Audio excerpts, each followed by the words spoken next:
హృదయ శుద్ధి లేని వారు, మరి విశ్వాసము లేని వారు, పరిశుద్ధత లేని వారు పరలోక రాజ్యానికి ప్రవేశం లేదని దేవుని యొక్క వాక్యంలో మనకే సెలవిచ్చాము. కానీ ఇప్పుడు ఈరోజు మన పాఠాంశాన్ని చెప్పిన తర్వాత మీకు ప్రార్థన చేసుకుని వాక్య ధ్యానంలోకి వెళతాం. ఈరోజు మన పాఠాంశం ఏంటంటే, ఎవరు సర్ప సంతానం. మన పాఠాంశం ఏంటి ఈరోజు? ఎవరు సర్ప సంతానము. ప్రార్థన చేసుకుని వాక్య ధ్యానంలోనికి వెళ్ళిపోదాం. మహాపరిశుద్ధుడును మహోన్నతుడును మహాగణుడునైన పరలోకమందున్న కన్న తండ్రి, ఈ పరిశుద్ధమైన ఉన్నతమైన నామమునకు యేసుక్రీస్తు ప్రభుల వారి పేరట మీకు కృతజ్ఞతాస్తుతులు ఈ మధ్యాహ్న కాల సమయంలో తెలియజేస్తున్నాను. తండ్రి, మీ దాసుడిగా నేను నిలబడుచున్న నాకు సమయోచితమైనటువంటి జ్ఞానాన్ని మీరు ఇవ్వండి. పరిశుద్ధాత్మని ప్రేరణ నాకు కలిగించండి. మీ మాటలు చెప్పే సామర్థ్యమును కలిగించమని ప్రార్థిస్తూ, ఇదిగో మా ప్రభువా, మీ పిల్లలకు ఎలాగో చెప్తే మీ మాటలు అర్థమవుతావు అలాగూ చెప్పడానికి మీ లేఖనాలలో నుంచి మీ పిల్లలతో మీరు మాట్లాడుచున్న మీరు మీ దాసునిలో ఉండి అద్భుతమైన సంగతులు మీ లేఖనాల్లో నుంచి బయలుపరచమని. మా ప్రభువా, ఎవరు సర్ప సంతానము అనేటువంటి మరి ప్రశ్న మేము ఆలోచిస్తూ ఉండగా దాని లోతైన భావాలు ఈ దినాన్ని మాకు తెలిపి దాన్ని మా హృదయంలో భద్రపరుచుకుంటూ తద్వారా మా జీవితాన్ని ఆత్మీయంగా మేలుకొల్పుకోవడానికి సహాయం దయచేయమని యేసుక్రీస్తు వారి పేరట ప్రార్థించి వేడుకుంటున్నాము తండ్రి, ఆమేన్. మంచిది. ప్రియమైన దేవుని వారలారా, ఈరోజు మన పాఠం విషయం ఏంటంటే, ఎవరు సర్ప సంతానము. యేసు ప్రభు వారు తనకంటే ముందు 6 నెలలుగా ముందు పుట్టినటువంటి యోహాను గారిని తండ్రి అయిన దేవుడు బాప్తిసం ఇవ్వడానికి లోకానికి పంపించాడు. బాప్తిసం ఇవ్వడానికి పంపించినప్పుడు యోహాను గారు బాప్తిసానికి నియమించబడిన వాడని పరిశుద్ధ గ్రంథం మనతో చెబుతుంది, మనతో మాట్లాడుతుంది. యోహాను గారు బాప్తిసం ఇవ్వడానికి సిద్ధపడిన వాడు. యోహాను గారు బాప్తిసం కొరకే పుట్టినవాడు. ఎలాంటి పుట్టిన బాప్తిసం ఇవ్వడానికి పుట్టినటువంటి యోహాను ఒక సంగతి చెప్తున్నాడు. యోహాను గారు ఏమంటున్నాడంటే, లూకా గారు రాసినటువంటి సువార్త 3వ అధ్యాయము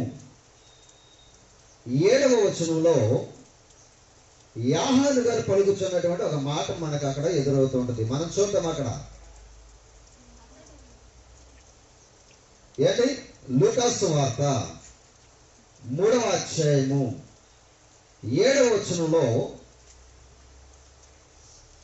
ఒక మాట మనకి ఎదురవుతూ ఉంటుంది. చదువుకుందాం, అక్కడ చదువుదాం. అతడు తన చేత బాప్తిసము పొందవచ్చిన జన సమూహములను చూచి, సర్ప సంతానమా, రాబో ఉగ్రతను తప్పించుకున్నటకు మీకు బుద్ధి చెప్పిన వాడు ఎవడు అంటున్నాడు. చూడండి, ఇక్కడ మీరు జాగ్రత్తగా ఆలోచించాలి. ప్రతి పాయింట్ని, ప్రతి మాటను బాగా ఆలోచించాలి.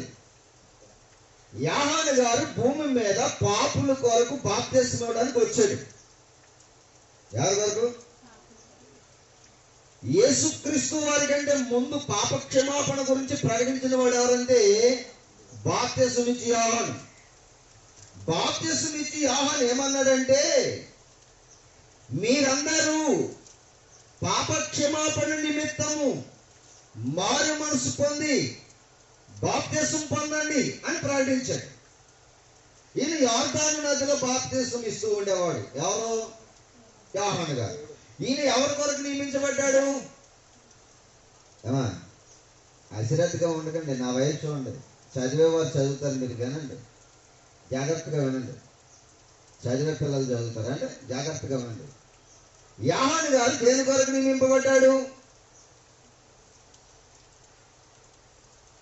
మళ్ళా మొదటికి రావాలి. మీకు బాప్తిసం ఇవ్వడానికి పుట్టాడు. ఎందుకు పుట్టాడు? జ్ఞాపకం ఉంచుకోండి. యోహాను గారు పుట్టింది ఎందుకు? బాప్తిస్మం ఇవ్వడానికి పుట్టాడు. ఎవరికి బాప్తిస్మం ఇవ్వడానికి? దేవుని కొరకు బ్రతకడానికి, పరలోక రాజ్య ప్రవేశించడానికి, పరలోక రాజ్యములో ప్రవేశించడానికి ఎవరైతే ఇష్టపడతారో వారందరికీ కూడా యోహాను గారు దేనికి నియమించబడ్డాడంటే బాప్తిసం ఇవ్వడానికి నియమించబడ్డాడు. ఈయనకి పేరు ఏం పేరు అంటే బాప్తిసం ఇచ్చి యోహాను అంటారు. ఏ యోహాను అంట? యోహాను చాలా మంది ఉన్నారు బైబిల్లో, కానీ ఈయన ప్రత్యేకింపబడిన వాడు. ఈయన ఎవరంటే బాప్తిసం ఇవ్వడానికి పుట్టినవాడు. ఈయన దేని కొరకు పుట్టాడు? బాప్తిసం ఇవ్వడానికి పుట్టినవాడు యోహానుగా.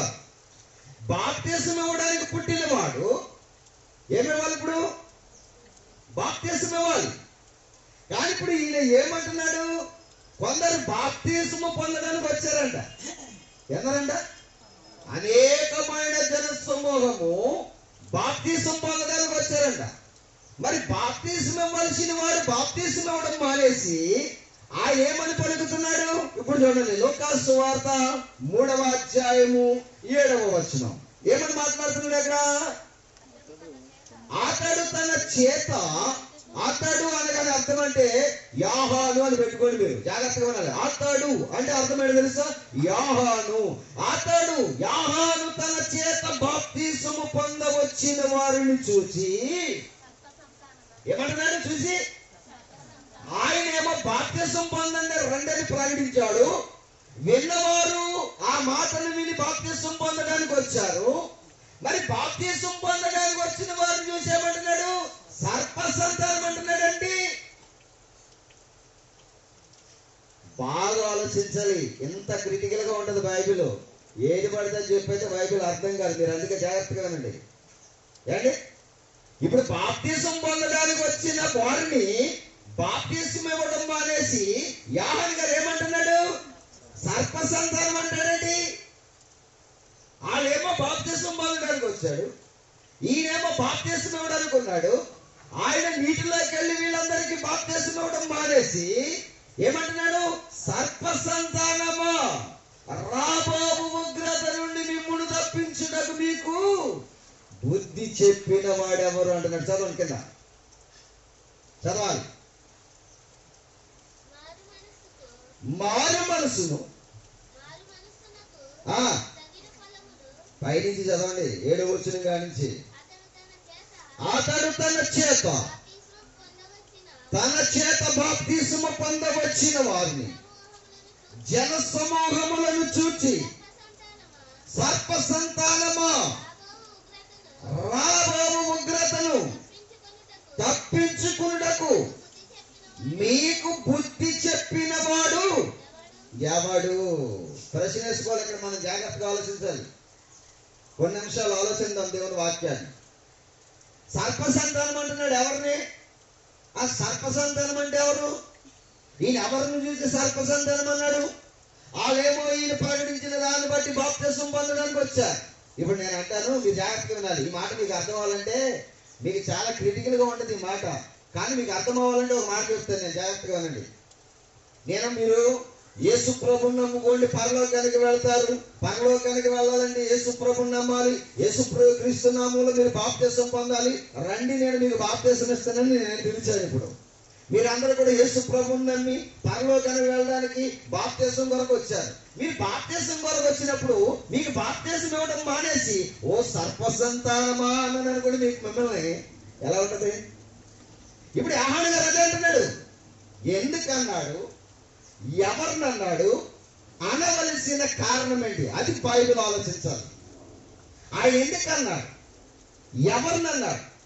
బాప్తిసం ఇవ్వాల్సిన యోహాను బాప్తిసం ఇవ్వాల్సింది పోయి సర్ప సంతానం అంటున్నాడండి. అసలు సర్పం ఎవరు? సర్ప సంతానం ఎవరు? ఒకసారి మనం ఆలోచనలోకి వెళ్దాం. మత్తయి రాసినటువంటి సువార్త బాగా ఆలోచించాలి బైబిల్లో. అంటే మత్తయి గారు రాసినటువంటి సువార్త 23వ అధ్యాయము. మత్తయి గారు కూడా ఏమంటున్నారు చూడండి. మత్తయి గారు రాసినటువంటి సువార్త 23వ అధ్యాయము 33వ వచనం. బాగా చదవాలి పిల్లలు. ఇక్కడ చూడండి, ఆయనేమో యోహాను గారేమో సర్ప సంతానమా అంటున్నాడు. లూకా గారు రాసిన మాటల్లో సర్ప సంతానమా అంటున్నాడు. ఇక్కడ మత్తయి గారు ఏమంటున్నాడు? ఏంటి తీసుకున్నారా? 23వ అధ్యాయము మత్తయి సువార్త 23వ అధ్యాయము 33వ వచనం ఏమంటున్నాడు మత్తయి గారు? సర్పములారా. అబ్బబ్బబ్బా, సర్పములారా అని మళ్ళీ యాడ్ చేశాడు ఈయన. సర్పములారా, సర్ప సంతానమా, నరక శిక్షను అంటున్నాడు. నరక శిక్షను మీరు అలాగూ తప్పించుకుందురు. ఎందుకు ఈ నరకము తప్పించుకోవలసినటువంటి స్థితి బాప్తిస్మంలో ఉంది. ఇప్పుడు బాప్తిస్మం ఇవ్వవలసిన స్థితి యోహాను గారిలో ఉంది. ఇప్పుడు యోహాను గారు బాప్తిస్మం ఇవ్వడం మానేసి వచ్చిన వారితో చెప్తున్న మాట ఏంటంటే, సర్పములారా, సర్ప సంతానమా అంటున్నాడు. ఎవరికి సర్ప సంతానం? ఎవరినన్నాడు ఈయన? సర్ప సంతానం అని ఎవరిని సంబోధించాడు ఈయన? ఈయన బాప్తిసం ఇచ్చేటువంటి యోహాను గారికి ఎందుకు ఈ మాటలు వ్యతిరేకంగా పలుకుతున్నాడు అనేటువంటిది మనము ఈ మధ్యాహ్న కాల సమయంలో కొన్ని నిమిషాలు మనము ఆలోచనలోనికి వెళ్ళాలి పిల్లారా. ఎందుకు మీరు బాప్తిసం పొందవచ్చిన వారిని సర్ప సంతానమా అని అంటున్నాడు? ఎవరినన్నాడు? ఇక్కడేమో జన సమూహం అని ఉంది. ఎక్కడ? లోకాసువార్తలో. లోకాసువార్తలో ఏమని ఉంది? ఎవరు ఆ జన సమూహం? ఎవరు? బాప్తిసం తీసుకోవడానికి వచ్చిన జన సమూహం. ఏం పొందడానికి వచ్చారండి వాళ్ళు? బాప్తిసం పొందడానికి వచ్చిన జన సమూహం. ఆ జన సమూహాన్ని చూసి సర్పములారా, సర్ప సంతానమా అంటున్నాడు. ఎందుకు ఈ సర్పాలు ఎవరు? సర్ప సంతానం ఎవరు? మత్తయి గారి సువార్తలో చెప్తున్నాడు. చూడండి, మత్తయి సువార్త 3వ అధ్యాయము 7వ వచనం. మత్తయి గారు రాసినటువంటి సువార్త 3వ అధ్యాయము 7వ వచనం. జాగ్రత్తగా చదవాలి అందరూ కూడా. అతడు పరిసయ్యులలోను సద్దూకయ్యులలోను అనేకులు అంటున్నాడు. చూడండి, ఇందాక అక్కడేమో జన సమూహము అన్నాడు, ఇక్కడేమంటున్నాడు? అనేకులు.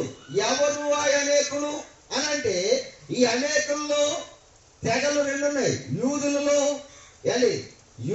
తెగలు ఉన్నాయి. యూదులలో 2 తెగలు ఏంటంటే, ఒకటి పరిసయ్యులు, 2 సద్దూకయ్యులు. ఇంకా తెగ ఉంది శాస్త్రులు. ఇప్పుడు మీరు బాగా అర్థం చేసుకోవాలి మాటని. ఇక్కడ ఎవరితో చెప్తున్నాడు యోహాను గారు? ఎవరితో చెప్తున్నాడు యోహాను గారు? పరిసయ్యులతోను సద్దూకయ్యులతో చెప్తున్నాడు. ఏమంటున్నాడు? అతడు పరిసయ్యులలోను. అతడంటే యోహాను గారు పరిసయ్యులలోను సద్దూకయ్యులలోను అనేకులు బాప్తిస్మము పొందవచ్చుట చూచి ఆడతా అంటున్నాడు అనమాట. ఏమని? సర్ప సంతానమా. చూసారా అంటే బాగుంది బైబిల్. బాగా ఆలోచించాలంటాను. అందుకే ఇందాకేమో ఆయన ఈ లోకా గారు ఏమని రాశాడంటే, సర్పము, సర్ప సంతానమా, రాబో ఉగ్రత నుండి మిమ్మల్ని తప్పించడానికి మీకు బుద్ధి చెప్పిన వాడు అన్నాడు. ఇంతకీ సర్ప సంతానం ఎవరు? మనకు అర్థం కాలేదు. అర్థమైందా? సర్ప సంతానం అంటే ఎవరు తెలుసా? ఎవరికి తెలియదు. ఇందాక మా మత్తయి గారు అంటున్నాడు, సర్పములారా, సర్ప సంతానమా, మీరు నరకానికి పాత్రులు, నరక శిక్షను మీరు తప్పించుకోలేరు, అసలు మీకు బుద్ధి చెప్పిన వాడు ఎవరు అన్నాడు. ఎందుకు సర్పములారు, సర్ప సంతానం ఎవరు ఆలోచిస్తే మనకు అస్సలు అర్థం కాదు. ఇప్పుడు క్లారిటీ చేస్తున్నటువంటి మత్తయి గారు ఏమంటున్నాడు? 3వ అధ్యాయం 7వ వచనంలో చాలా బాగా క్లారిటీగా ఇస్తున్నాడు. చదవాలి. 3వ అధ్యాయం 7వ వచనం. అతడు, మీకు అతడు అన్నక్కడ ఎవరిని పెట్టుకోవాలని చెప్పాను? యోహాను. బాగా ఆలోచించాలి. అతడు అనేటువంటి పదం వచ్చింది కదా, యోహాను పరిసయ్యులలోను సద్దూకయ్యులలోను అనేకులు బాప్తిస్మము పొందవచ్చుట చూచి సర్ప సంతానమ్మ రాబో ఉగ్రతను తప్పించుకున్నటకు మీకు బుద్ధి చెప్పిన వాడు ఎవడు అన్నది ఎవరితో అన్నాడు ఈయన? అన్నది ఎవరితో అన్నది? పరిసయ్యులతోనూ సద్దూకయ్యులతోనూ. ఎందుకన్నాడు? అది మనం ఆలోచించాలి. ఆయన పరిసయ్యులను సద్దూకయ్యులను చూసి సర్ప సంతానమా అని ఎందుకు పేరు పెట్టాడు? సర్పములారా అని ఎందుకు పేరు పెట్టాడు? వాళ్ళకి ఆ పేరు పెట్టడానికి గల కారణం ఏంటి? వాళ్ళని ప్రత్యేకించి సర్ప సంతానం అనడానికి గల ఉద్దేశం ఏంటి? యోహాను గారు ఎందుకు బాప్తిస్మం ఇవ్వాల్సింది పోయి సర్పములారా సర్ప సంతానం అని వారిని కించపరచడం ఎందుకు కించపరిచాడు? దానికి కించపరచడానికి గల కారణం ఒకటి ఉంది. ఏంటో తెలుసా? పరిసయ్యుల తెగ వేరు, సద్దూకయ్యుల తెగ వేరు. వీళ్ళందరూ కూడా యూదులలో కొంతమంది ఎవరిని అంగీకరించలేదంటే యేసుక్రీస్తు ప్రభుల వారిని అంగీకరించలేదు, ఆయనను స్వీకరించలేదు, ఆయనను రక్షకునిగా ఒప్పుకోలేదు, ఆయన దేవుని కుమారుడని వారు తలంచలేదు. ఆయన ఒక సామాన్యమైన మనుషునిగా, ఒక సామాన్యమైన వ్యక్తిగా, ఒక వడ్లవాని కుమారునిగా చూశారే తప్ప, ఒక మరియా యోసేపుల కుమారునిగా చూశారే తప్ప, పరలోకము నుండి మనుషుల పాప విమోచన కొరకు భూమి మీద పుట్టిన వారన్న సంగతి వారు గ్రహించలేదు. వారు పక్కన పెట్టేశారు యేసు ప్రభువుని. అసలు యేసుక్రీస్తుని నమ్మలేదు వారు. అలాంటి నమ్మని ఈ పరిసయ్యుల తెగ, మరి సద్దూకయ్యుల తెగ బాప్తిసం పొందడానికి వచ్చినప్పుడు యోహాను గారు పలుకుతున్న మాట, సర్పములారా సర్ప సంతానమా, రాబో ఉగ్రత నుండి మిమ్మల్ని తప్పించుటకు మీకు బుద్ధి చెప్పిన వాడు ఎవరు? పరిసయ్యులు ఎలాంటి వారు అంటే వారే గొప్ప బోధకులు. పరిసయ్యులు ఎలాంటి వారంటే వారే ధర్మశాస్త్రం అంతయు మాకు తెలుసునని చెప్పుకునేవారు. వారికి అంత తెలుసు అనుకుంటారు. మాది చాలా సీనియారిటీ అంటారు వాళ్ళు. ఏంటంట? ఏమంటారు వాళ్ళు? చాలా సీనియారిటీ మాది, మా చరిత్ర అంతటితో తెలుసా, మా సంఘ చరిత్ర అంతటితో తెలుసా అని గర్వనిగేవారు. ఎవరలో? పరిసయ్యులు. మా సంఘానికి చాలా చరిత్ర ఉందంటారు. బోడి సంఘానికి చరిత్ర ఉంటే ఏం కావాలి? వెనకాల పుట్టిన యేసుక్రీస్తు ప్రభు వారు ప్రపంచాన్ని ఏం చేశాడంట? వణికించాడు. చరిత్ర ఉండేది నీ సంఘానికి. ఆఫ్టర్ ఆల్ నీ చరిత్ర అంతా కూడా యేసుక్రీస్తు ముందు, ఆఫ్టర్ ఆల్ నీ చరిత్ర అంతా కూడా మంచి వాక్యం కావాలి. యేసు ప్రభు ధర్మశాస్త్ర ఉపదేశకులలో, పరిసయ్యులలో, ధర్మశాస్త్ర ఉపదేశకులలో ఎవడు చెప్పలేని మహాజ్ఞానాన్ని చెప్పాడు. ఎవరు? యేసుక్రీస్తు ప్రభు వారు. అందరికంటే వెనక పుట్టాడు, అందరికంటే కడవరి కాలంలో పుట్టాడు, అంత్యకాలంలో పుట్టాడు. అంత్యకాలంలో పుట్టిన క్రీస్తు ధర్మశాస్త్ర ఉపదేశకులందరికీ చెమటలు పట్టించాడు. ఎవరు? యేసుక్రీస్తు వారు. వాళ్ళ సంఘ చరిత్ర ఏమైపోయింది? వాళ్ళకి ఏమీ తెలియదు, ఏమీ తెలవకపోయినా అన్ని తెలిసినట్టుగా పెళ్ళపించేవారు. ఎవరు? పరిసయ్యులు, శాస్త్రులు. అందుకనే బాప్తిసం పొందడానికి రాగానే యోహాను గారు బాప్తిసం ఇవ్వాల్సింది పోయి ఏమంటున్నారు తెలుసా? సర్పములారా సర్ప సంతానమా అని బోధ చేస్తున్నాడు. చూడండి, ఇక్కడ మీకు ఇంకో మాట చూపిస్తాను, అద్భుతంగా ఉండదు. మత్తయి సువార్త, మత్తయి సువార్త చూడండి, 23వ అధ్యాయము 13 నుంచి 15 వచ్చిన వరకు చదవండమ్మా. మత్తయి గారు రాసినటువంటి సువార్త 23వ అధ్యాయము 13 నుంచి 15 వరకు. అయ్యో, మనం పరిసయ్యుల గురించి ఆలోచన చేద్దాం. అయ్యో వేషధారులైన శాస్త్రులారా, పరిసయ్యులారా, మీరు మనుషుల ఎదుట ఏంటంటే పరలోక రాజ్యమును మూసేస్తున్నారంట. ఎవరెల్లో? శాస్త్రులు. ఎవరో? శాస్త్రులు, పరిసయ్యులు. మీకు అదే చెప్పాను. యోహాను గారు ఎవరిని చూశాడు? పరిసయ్యుల్ని, సద్దూకయ్యుల్ని చూసి బాప్తిసం ఇవ్వాల్సిన ఈయన బాప్తిసం ఇవ్వకుండా వాళ్ళకి ఏమని బోధ చేశాడు? సర్పములారా సర్ప సంతానమా అంటున్నాడు. ఎవరన్నారు? సర్పములారా, సర్ప సంతానమా అంటున్నాడు. ఎవరిని? పరిసయ్యుల్ని. ఎందుకన్నాడు వాళ్ళు సర్పాలని? ఎందుకన్నాడు వాళ్ళు సర్ప సంతానం అని? అంటే వాళ్ళంటండి పరలోక రాజ్యపు ద్వారాన్ని ఏం చేస్తున్నారంట? మూసేస్తున్నారు. పరలోకములో ప్రవేశించవలసిన వారిని పరలోకములో ప్రవేశించడం లేదు.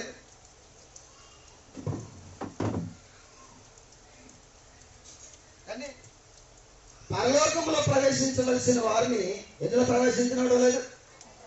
పరలోకములో ప్రవేశించడం లేదు. మూసేశారు. ఏ ద్వారాన్ని మూసారు? పరలోక రాజ్య ద్వారం మూసేశారు. చాలా మంది జాగ్రత్తగా ఉండండి. చాలా మంది ఏమంటారు తెలుసా? మనం వాకింగ్ అంటే కట్టడ ముఖ్యమంటారు. ఏది ముఖ్యమంట?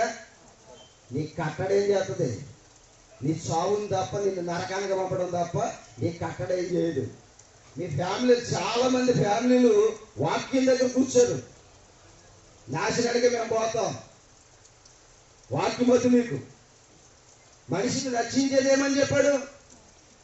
వాక్యమా, సంఘమా, కట్టడా? వాక్యం. బలమైన వాక్యం ఉంటేనే కదా మనిషికి రక్షణ కలిగేది. కట్టడ కాదు.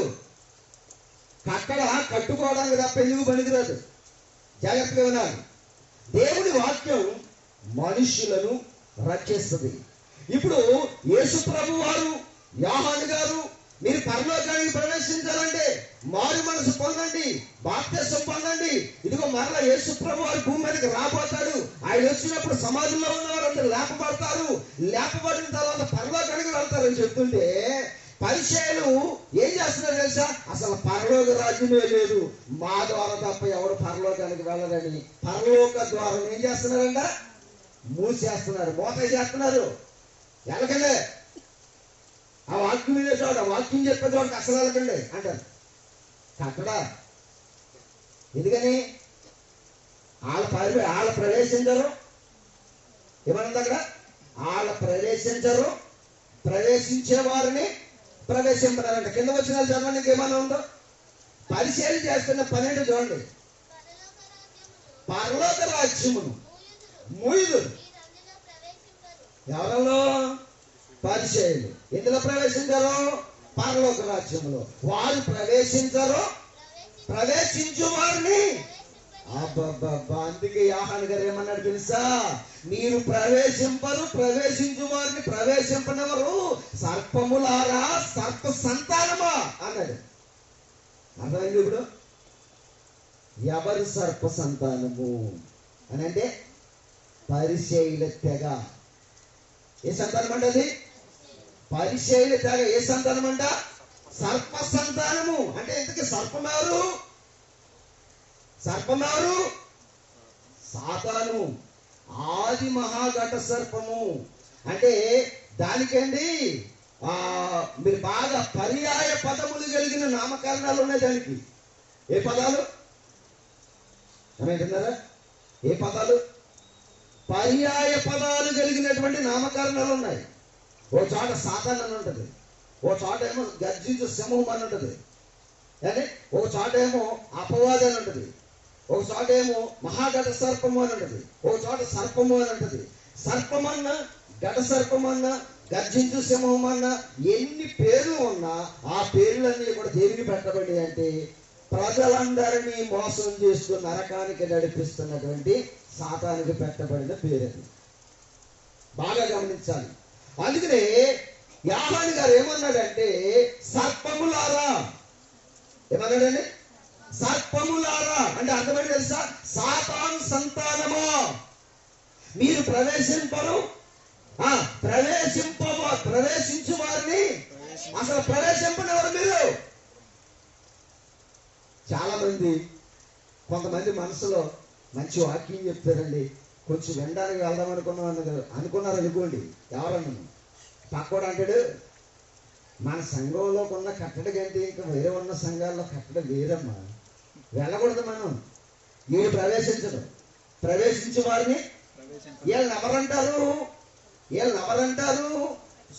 ఎవరంటారు? పరిచయుల తెగ. పరిచర్య తెగండి ఎవరు అనుకుంటున్నారు? సర్ప సంతానము అంటే సాతానుకు సంబంధించిన వాళ్ళు. వీళ్ళు ఎవరికి సంబంధించిన వాళ్ళు? సాతానుకు సంబంధించిన వాళ్ళు. అందుకనే యేసు ప్రభు వారు పక్కన, యోహాను గారు పక్కన పాపుల కొరకు ప్రయాసపడుతుంటే వీళ్ళందరూ ఏం చేస్తున్నారు?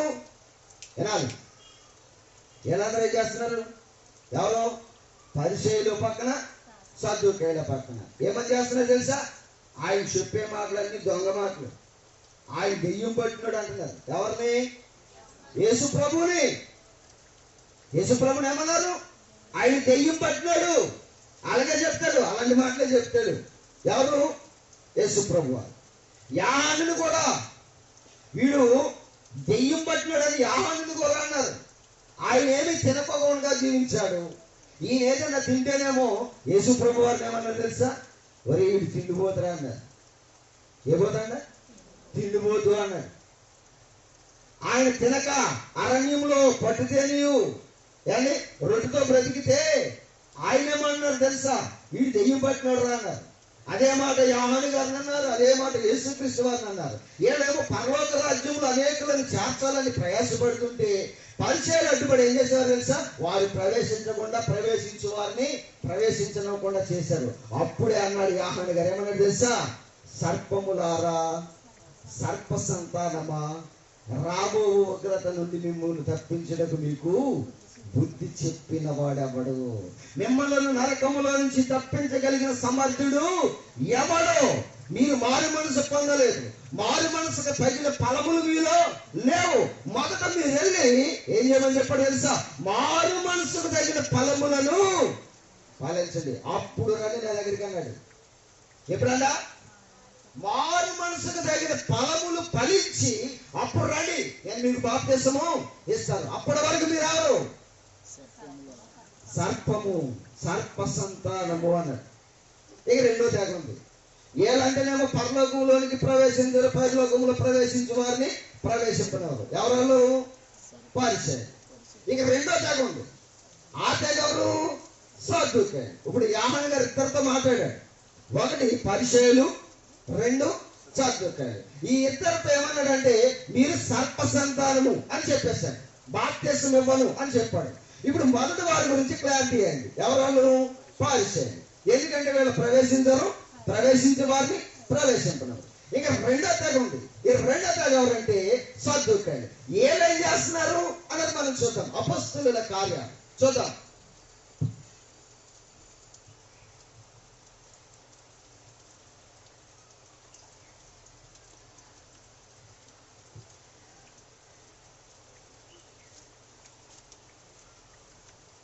అపొస్తలుల కార్యాలు 23వ అధ్యాయము 8వ వచనం.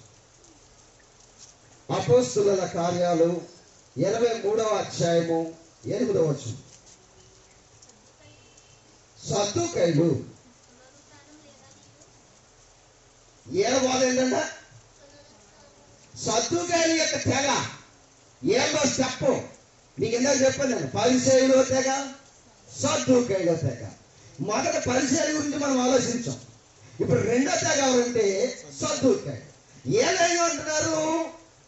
ఏమంటున్నారు? 23వ అధ్యాయము అపొస్తలుల కార్యాలు. మీరు బాగా చదవాల మాటలు. అపొస్తలుల కార్యాలు 23వ అధ్యాయము 8వ వచనంలో ఏమని రాయబడింది అక్కడ? సద్దూకయ్యులు పునరుద్ధానము లేదు అని చెప్తున్నారు. ఏం లేదంట? ఎవడు చచ్చిపోయినాడు, ఎవడు లేవడో అందరూ మాయమైపోతున్నారు. ఇప్పుడు కూడా అలాగే ఉంది ప్రపంచం. ఏమంటున్నారు ఇప్పుడు ఉన్నవాళ్ళు? చచ్చగా ఏం జరుగుద్దో ఏం తెలుస్తుంది, ఏం తెలుస్తుంది మీటింగ్లో తెలుస్తుంది. ఇప్పుడు ఉతుగా ఆలోచిస్తాం చూడండి, సామాన్యంగా కాదు. మళ్ళీ ఏం జరిగిద్దో ఏం జరగబోతుందో బైబిల్లో నుంచి అద్భుతమైన సంగతులు, మహాజ్ఞాన సంగతులు వెలువడతాయి. జాగ్రత్తగా వినాలి. సద్దూకయ్యులు ఏమంటున్నారు? పునరుత్థానము లేదు అంటున్నారు. మీరు జాగ్రత్తగా గమనించండి. 2024 సంవత్సరాల క్రితం, అమ్మా నా వైపు చూడండి, అందరూ కూడా వినాలి. 2024 సంవత్సరాల క్రితం యేసు ప్రభు వారు పరలోకాన్ని విడిచిపెట్టి మరియ గర్భాన్ని పుట్టాడు అన్నది నిజమా కాదా? చెప్పాలి కదా, నిజమా కాదా? నిజం. ఆయన 33.5 సంవత్సరాలు భూమి మీద బ్రతికాడు అన్నది నిజమా కాదా? నిజం. ఎందుకంటే ఆయన నిజమని చెప్పడానికి కాలమే కారణం. ఇదంతా ఇవాళ డేటు ఎంత? 8 ఎన్నో నెల? 9వ నెల. ఎన్నో సంవత్సరం? 2024 సంవత్సరం. ఎవరిని బట్టి వచ్చింది ఇది? కాలం ఎవరిని బట్టి వచ్చింది? ఎవరి నుండి వచ్చింది?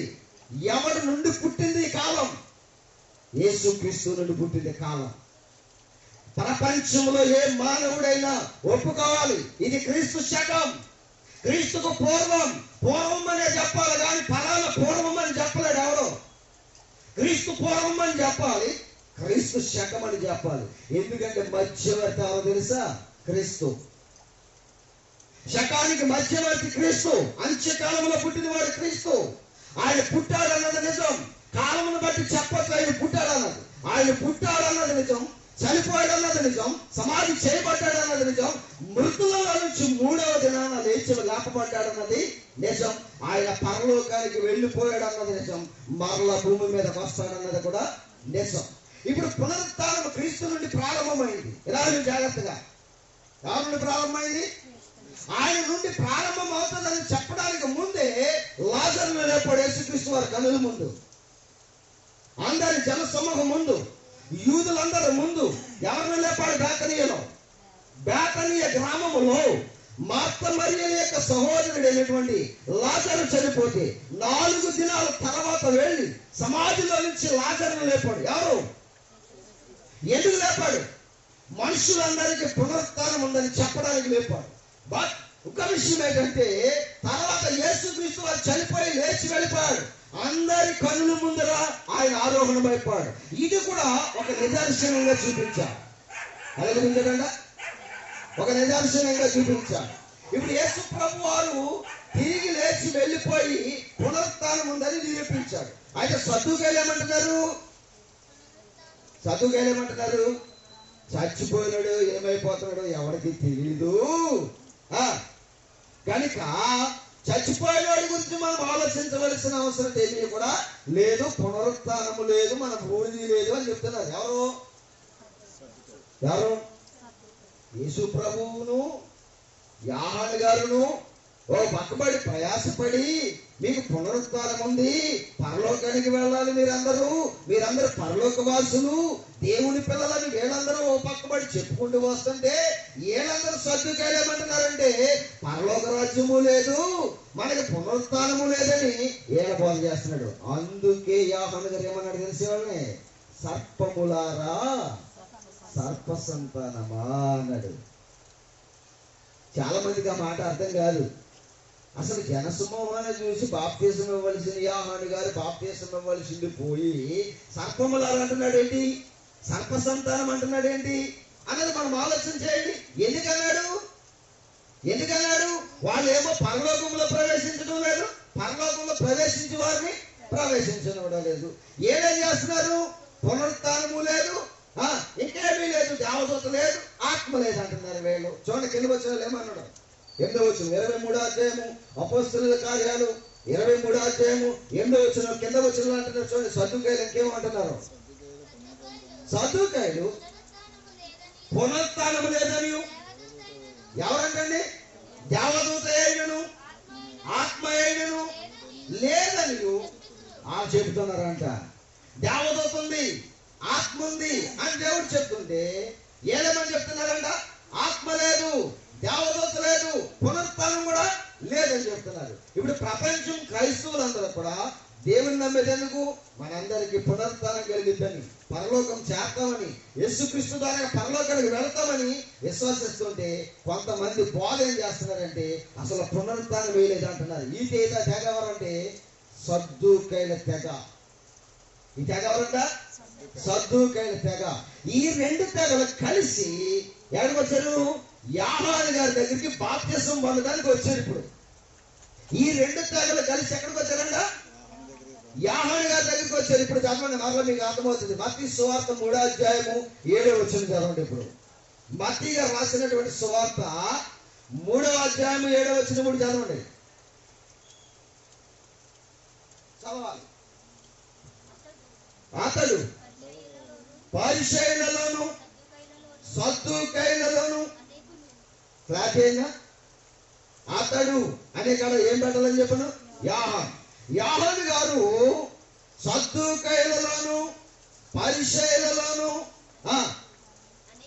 అనేకులు బాప్తిస్మము పొందవచ్చుట చూచి సర్ప సంతానము అంటున్నాడు. చూడండి ఏమంటున్నాడు, సర్ప సంతానము. ఎందుకన్నాడు అంటే వీళ్ళేమో పునరుత్థానం లేదంటున్నారు, దేవదూత లేదంటున్నారు, ఆత్మ లేదంటున్నారు. మళ్ళా ఆత్మ ఉందా లేదా? కానీ మళ్ళా ఆత్మ ఉందా లేదా? ఉందా? నమ్ముతున్నారా అందరూ? ఆత్మ ఉంది. ఆత్మ ఉండబట్టే యేసుక్రీస్తు భూమి మీదకి రావాల్సి వచ్చింది. ఆత్మ లేకపోతే ఆయన భూమి మీదకి రావాల్సిన అవసరత లేదు. ఆత్మ ఉంది, దేవదూతలు ఉన్నారు. దేవదూతలు ఉన్నారనడానికి రుజువు ఏంటి అని అంటారేమో. ప్రకృతి అంతా కూడా దేవదూతలు. ఎవరంటండి? ఈ ప్రకృతి అంతా కూడా ఎవరనుకుంటున్నారు? దేవదూతలు. మీ ఇంటి ముందున్న చెట్టు, ఈ భూమి, విశ్వం అంతా కూడా కొన్ని కోట్ల దేవదూతలు. ఇవన్నీ కూడా ఏంటనుకుంటున్నారండి? అన్నీ దేవదూతలే. దేవదూతలందరినీ కూడా దేవుడు ఏం చేశాడు తెలుసా? సృష్టిగా మార్చాడు. ఎలా మార్చాడు? సృష్టిగా మార్చాడు. నువ్వు తీసుకుంటున్న గాలును చూసారా? వాయువును చూసారా? వాయువు కూడా ఎవరనుకుంటున్నారు? దేవదూత. ఎలాగో దేవదూతలు ఉన్నాయని దేవుడు చెప్తుంటే సద్దుకేలేమంటున్నారు? దేవదూతలు లేదంటున్నారు. వాయువు దేవదూతల. నీకు అర్థం అవడానికి ఒక మాట చూపిస్తాను. బైబిల్లో ఉందా ఈ మాట అనడానికి. ఎందుకంటే బయట వాళ్ళు తప్పుగా అనుకుంటారు కదా. బయట వారు తప్పుగా అనుకోకుండా ఓ మాట చూపిస్తాను. ఏప్రిల్కి రాసినటువంటి పత్రిక మొదటి అధ్యాయం 7వ వచనం చూడండి. ఏప్రిల్కి రాసినటువంటి పత్రిక మొదటి అధ్యాయం 7వ వచనం చూడండి. తన దూతలను, ఎక్కడ చూడాల్సి వచ్చింది మీకు? తన దూతలను. వాయువు అంటే ఏంటి? వాయువు అంటే ఏంటి? గాలి. అంటే దేవదూతలు ఎవరు ఇప్పుడు? గాలి ఎవరు ఇప్పుడు? దేవదూతలు ఆ గాలిని ఇవ్వకపోతే మనకు ఊపిరి ఆడదు. ఇక్కడ రాశాడు చూడండి. దేవుడు తన లేఖనాల్లో రాశాడు. ఏమన్నాడు? తన దూతలను వాయువులుగా అంటే గాలిగా చేశాడు అన్నాడు. ఈ ప్రకృతిలో ఉన్న ప్రతిదీ కూడా ఏమనుకుంటున్నారు? దేవదూతలు. దేవదూత ఉంది, ఆత్మ ఉంది, ఇంకేమన్నాయి? పునరుత్థానం కూడా ఉంది. మనం చనిపోయిన మనం ఏం చేస్తామంట? యేసు ప్రభు వచ్చిన వారు అన్నప్పుడు లేపబడతామంట. ఇదంతా కూడా బోధ మార్చేస్తున్నారు. ఎవరు? సద్దూకయ్యులు, పరిసయ్యులు. అందుకనే సద్దూకయ్యుని పరిసయ్యులను చూసి యోహాను గారు ఏమన్నాడంటే, బాప్తిస్మం ఇవ్వాల్సింది పోయి బాప్తిస్మం ఇవ్వకుండా అంటున్నాడు, సర్పములారా, సర్ప సంతానమా అంటున్నాడు. వీళ్ళందరూ ఎవరి పని నెరవేరుస్తున్నారు తెలుసా? ఫైనల్గా నేను ఇంకా 3 రెఫరెన్స్లు చూపించి నేను ముగించేస్తాను. జాగ్రత్తగా విందాం. అంటే యోహాను గారు రాసినటువంటి సువార్త చూద్దామా? యోహాను గారు రాసినటువంటి సువార్త 8వ అధ్యాయము 31వ వచనం. యోహాను గారు రాసినటువంటి సువార్త 8వ అధ్యాయము 31వ వచనం. కాబట్టి యేసు తనను నమ్మని యూదులతో అన్నాడు. చూడండి, నమ్మిన కాదు, తనను నమ్మని యూదులతో మీరు నా వాక్యమందు నిలిచిన వారైతే నిజముగా నాకు శిష్యులయ్యుందురు అంటున్నాడు. యూదులు అంటే ఎవరనుకుంటున్నారు? యూదుల్లోనే ఎన్ని తెగలు ఉన్నాయని చెప్పండి నీకు. యూదులు ఎన్ని తెగలు ఉన్నాయి? శాస్త్రుల తెగ ఉంది, సద్దూకయ్యుల తెగ ఉంది, పరిసయ్యుల తెగ ఉంది. వింటున్నారా? వినాలి. శాస్త్రుల తెగ, సద్దూకయ్యుల తెగ, పరిసయ్యుల తెగ, 3 తెగలు ఉన్నాయి. శాస్త్రుల తెగ వేరు, సద్దూకయ్యుల తెగ వేరు, పరిసయ్యుల తెగ వేరు. ఈ 3 తెగలలో యూదులలో కొంతమంది ఎవరిని అంగీకరించలేదంట? యేసుని నమ్మలేదంట. అదే చదువుతున్నారు మీరు ఇప్పుడు. చదవండి 8వ అధ్యాయము 31వ వచనం. కాబట్టి యేసు తనను నమ్మని యూదులతో మీరు నా వాక్యమందు నిలిచిన వారైతే నిజముగా నాకు శిష్యులయ్యుందురు అంటున్నాడు. వాక్యాన్ని నిజంగా యేసుప్రభుని నమ్మితే మనం అందరం దేవుడికి ఏమైపోతామంట? అందరము శిష్యులుగా మారిపోతాం. అంటే మరి శిష్యులుగా మారుతున్నదంటే అర్థం ఏంటి? వాక్యాన్ని మనము అంగీకరించం. వాక్యం వచ్చి మనకి ఏం కావాలి? కట్టడ కావాలి. ఏం కావాలంట? కట్టడ ముఖ్యం నీకు. కానీ కట్టడ పరలోకం చేర్చదు. పరలోకం చేర్చేది ఏంటి? వాక్యం.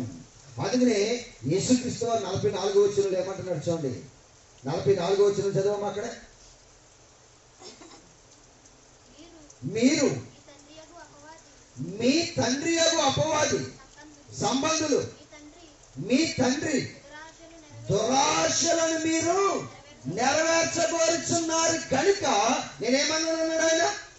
సర్పములారా సర్ప సంతానమా అన్నాడు. ఫైనల్గా ఇంకొక రిఫరెన్స్ చూపిస్తాను, మీరు జాగ్రత్తగా వినండి. యెషయా గ్రంథము 1వ అధ్యాయము 4వ వచనం. యెషయా గ్రంథము 1వ అధ్యాయము 4వ వచనం. అక్కడేమని ఇశ్రాయేలుతో దేవుడు చెప్తున్నటువంటి మాట మీరు బాగా ఆలోచన చేయాలి ప్రియమైన దేవుని వాళ్ళారా. యెషయా గ్రంథము ఏమండి ఆలోచన చేయాలి మీరు అందరూ కూడా. 1వ అధ్యాయము యెషయా గ్రంథము 1వ అధ్యాయము 4వ వచనంలో ఏమని చెప్తున్నాడు అక్కడ? పాపిష్టి జనమా, దోషబద్ధమైన ప్రజలారా, దుష్ట సంతానమా, చెరుపు చేయు పిల్లలారా, మీకు శ్రమ అన్నాడు. ఏంటండి? మీకు శ్రమ. ఎవరెల్లో? ఏమంటున్నాడు దేవుడు? పాపిష్టి జనమా, దోషపరితమైనటువంటి ప్రజలారా, ఇంకా దుష్ట సంతానమా. దుష్ట సంతానం అంటే ఎవరు? సర్ప సంతానమా. ఏ సంతానం అంట? సర్ప సంతానమా. అంటే ఇంకేమంటున్నాడు? దోషభరితమైన ప్రజలారా, దోషభరితమైన ప్రజలారా, దుష్ట సంతానమా, చెరుపు చేసే పిల్లలారా. అంటే చెరిపేస్తున్నారు జనాన్ని. ఏం చేస్తున్నారంట? వీళ్ళ బోధల వాళ్ళు ఏం చేస్తున్నారంట? చెరిపేస్తున్నారు. ఇప్పుడు కూడా ప్రపంచం ఎలాగుందంటే బోధలను బట్టి చెరిపేస్తున్నారు. ఏం చేస్తున్నారంట? బోధలను బట్టి చెరిపేస్తున్నారు. ఒకడు ఓ బాధ, ఇంకొకడు ఇంకో బాధ. ఈ బాధలన్నీ కలిగిలి చేసేసి విశ్వాసులందరినీ కూడా ఏం చేస్తున్నారు? పాడు చేస్తున్నారు. అందుకే మొదటి శతాబ్దంలోనే యోహాను గారు యేసుక్రీస్తు వారు ఏమన్నారంటే, సర్పములారా, సర్ప సంతానమా, మీరు పిల్లలను చెరుపుతున్నారు. ఏం చేస్తున్నారు? మీరు పాపిష్టి జనము, దోషభరితమైన ప్రజలు, దుష్ట సంతానం అంటే సర్ప సంతానం. మీరు ఎవరిని చూసన్నారు? సద్దూకైల్ని, పరిసయ్యుల్ని చూస్తున్నారు. మీరు ఎలాగూ దోషభరితమైన జనముగా ఉండి విశ్వాసంలో ఉన్న వారిని పాడు చేస్తే, విశ్వాసము గల వారిని మీరు తప్పిస్తే, పునరుత్థానం లేదని చెప్పిన, దేవదూత లేదని చెప్పిన, ఇంకా ఆత్మ లేదని చెప్పిన, పరలోక రాజ్యంలో మరి ప్రవేశించుకోవడానికి మీరు చేసిన, మీరేమవుతారో తెలుసా? ఫైనల్ గా రిఫరెన్స్ చూద్దాం. మత్తయి సువార్త 25వ అధ్యాయము 46వ వచనం. ఫైనల్ రిఫరెన్స్ చూడండి. మత్తయి సువార్త 25వ అధ్యాయము 46వ వచనం. బాగా ఆలోచించాలి ఈ మాటని.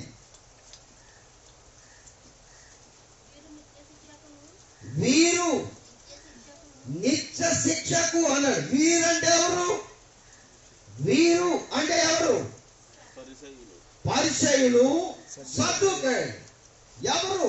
వాళ్ళు ఏం పని చేశారని అంటే, వారు పరలోక రాజ్యములో ప్రవేశించలేదు, ప్రవేశించు వారిని ప్రవేశింపలేదు. మరి సద్దూకయ్యులు ఏం చేస్తారు?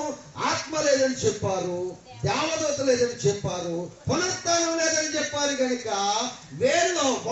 వీళ్ళందరినీ కలిపేమన్నారంటే వీరు దేనికి సంబంధించిన వారు? నిత్య శిక్ష అన్నాడు. నిత్య శిక్ష అంటే నరక శిక్ష. ఏ శిక్ష అంట? నరక శిక్ష. ఆ మాట మరలా చూద్దాం. ఆ మాటను ఒకసారి చూడండి ప్రియులారా. మత్తయి సువార్త 23వ అధ్యాయంలో మాట్లాడుతూ ఉన్నాడు. ఆ మాట 33వ వచనం. మత్తయి సువార్త 23వ అధ్యాయము 33వ వచనం. ఆ మాట అక్కడ చెప్తున్నాడు చూడండి. సర్పములారా, సర్ప సంతానమా. అది చూసారండి, నరక శిక్షకు నియమించబడ్డారు మీరు. అందుకే వారికి ఏమి ఇవ్వలేదంట, బాప్తిసం ఇవ్వలేదు. ఇవాళ బాప్తిసం పొందడానికి వచ్చిన ప్రతి వాళ్ళకి కూడా రండి బాప్తిసం. అసలు ఏంటి క్యారెక్టర్ ఏంటి? బాప్తిసం ఇవ్వడానికి వారు ఎలాంటి బాధలో ఉన్నారు? వారి బాధ విన్న విధానం ఏంటి? పరిశీలన. వచ్చిన వాళ్ళందరికీ బాప్తిసం ఇస్తాం, ఇచ్చిన వారందరూ కూడా బాప్తిసం తీసుకుని మరలా లోకంలో గడిచిపోతూ ఉంటారు. అందుకనే వీళ్ళకి ఏమని పెట్టాడు దేవుడి పేరు? సర్పములారా, సర్ప సంతానమా అన్నాడు. బాగా ఆలోచించాలి. సద్దూకయ్యులకి పరిసయ్యులకి ఆ పేరు పెట్టడానికి గల కారణం ఏంటంటే, చాలా మందికి అది అర్థం కాక చాలా గుంజుకున్నారండి పిల్లరా. ఎందుకంటే బాప్తిసం ఇవ్వవలసిన యోహాను గారు బాప్తిసం ఇవ్వడం మానేసేసి సర్పములారా, సర్ప సంతానం అంటున్నాడు ఏంటి? అలా బాప్తిసం గారు ఇవ్వాల్సింది అనుకున్నారు. కానీ అనడానికి గల కారణం ఏంటంటే, వాళ్ళు ఏమన్నారంటండి, పరలోకానికి వారు ప్రవేశించలేదు, పరలోకంలో ప్రవేశించి వారిని ప్రవేశింపనివ్వకుండా అడ్డపడిపోయారు, దారి మూసేశారు. చాలా మంది ఏం చేస్తారంటే దారి మూసేస్తారు. ఈ సద్దుకాయలేమో పునరుత్థానం లేదు, ఏమి లేదు, పాట అంటున్నారు. వీళ్ళు అంటే యేసు బోధన ఏం చేస్తున్నారు? వీళ్ళు చెరిపేస్తున్నారు. ఇంకా చదువుకున్నారు యెషయా గ్రంథాలు ఏమన్నారు? దోషభరితమైన ప్రజలారా, పాపిష్టి జనమా, దుష్ట సంతానమా, చెరుపు చేయి పిల్లలారా, మీకేంటంట? శ్రమ. మీకు శ్రమ. ఏ శ్రమ అది? నరకములో శ్రమ, నరకములో శిక్ష. ఆ శిక్ష మిమ్మల్ని తప్పించుటకు మీకు బుద్ధి చెప్పిన వాడు ఎవడు అన్నాడు యోహాను గారు. మీకు బాగా ఆలోచించండి. ఇప్పుడు చూడండి, ఎవరు సర్ప సంతానం? ఎవరు సర్ప సంతానం? ఎవరు? సద్దూకయ్యులు, పరిసయ్యులు. ఆన్సర్ వచ్చిందా? ప్రార్థన చేసుకున్నాం, కళ్ళు మూసుకోండి. మహాపరిశుద్ధుడును మహోన్నతుడును మహాగణుడునైన పరలోకమందున్న కన్న తండ్రి, ఎప్పటి వరకు నీ పిల్లలు శ్రద్ధతో నీ మాటలు విన్నారు.